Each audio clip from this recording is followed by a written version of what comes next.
The X3D Earth project uses extensible 3D graphics to produce globe models. X3D Earth is an open, standard-based infrastructure for visualizing geospatial information. This can work for multiple applications, including mapping, modeling, and simulation. How does this work? We have many sources of information. There are lots of geospatial browsers coming out now. There are excellent capabilities emerging. However, they tend to be disconnected, separate, and not part of the web. With X3D Earth, we're making the ability to create different globes and different models from a variety of data sets and let those interoperate for simulation, for different applications, for regular web pages. This work has been going on for some time. Extensible 3D graphics is the approved web standard for 3D graphics. It's prepared by the Web 3D Consortium, reviewed and authorized by the International Organization of Standards, ISO. We are making sure that 3D assets remain royalty-free, achievable, usable, and part of the web infrastructure. Now, X3D Earth itself is building globe models on top of these capabilities. We can use different data sources. We can produce multiple servers. We're looking at how can different countries, different individuals mash up, put together their work. This would not be possible if we weren't using standards, not just our own, but the World Wide Web Consortium and the Open Geospatial Consortium. By making this available for commercial and public use, we hope to grow the web into 3D. Here's some of the progress we've shown with the X3D Earth globe. We've started in November 2006 by first defining the problem. We worked with multiple players to say what are the goals we want, and now we have a series of models that each year at different milestones we've improved the capability and quality of. We've now shown that maximum resolution globes are possible, and we're preparing data sets to make these things publicly available. The technical details for X3D graphics are quite significant. There's a lot of work that goes into this. We have, however, built this software and built this design in a structured, componentized, repeatable manner so that expert companies and open source implementers can add the pieces they need in a way that works. Even trickier is how do we prepare these data sets? We have several approaches to this. You're looking here at a chart that describes first the retrieval of various data sets, second the composition of both terrain information, the height or the depth over the land and the ocean, and then imagery information.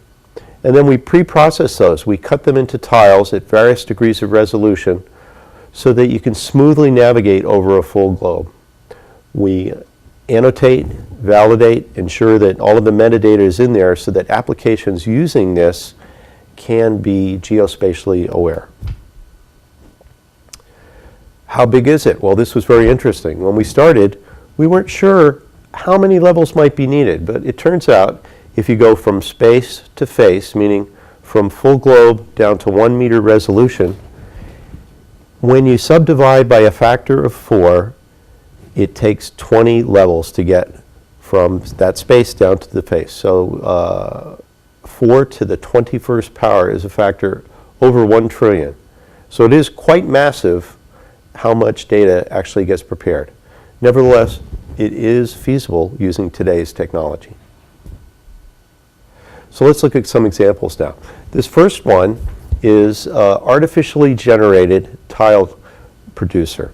And we found that we needed to really test out our algorithms for as you get closer and closer to the surface of the Earth, how would we switch from one tile to the other?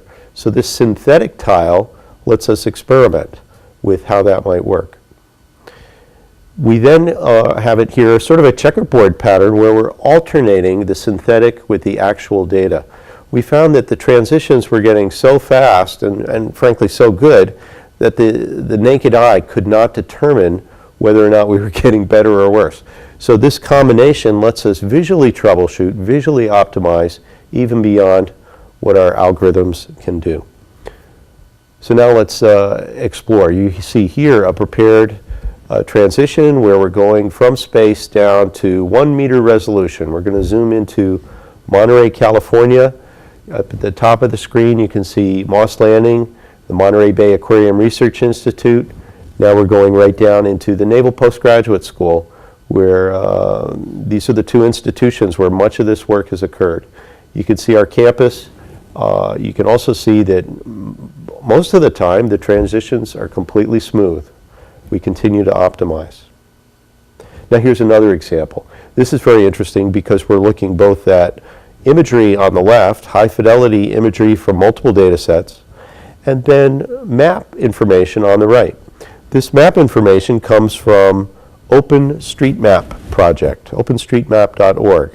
And these map information is produced by people around the world, added in this open archive, and as you can see, the quality is excellent. Our tools are also able to proceed in a synchronized manner, in a consistent way. We're now exploring how do you swap easily from one to the other? How do you mash it up? How do you combine and connect and disconnect sources on the run as users want them? These are excellent challenges. It's important to remember here that it's not that it hasn't been done before. It has. What we're doing now with the X3D Earth project is making it publicly available, reusable, royalty-free, and allow us to put extensible 3D graphics on the web with geospatial information whenever we want it. Thanks for your interest. We look forward to your further engagement.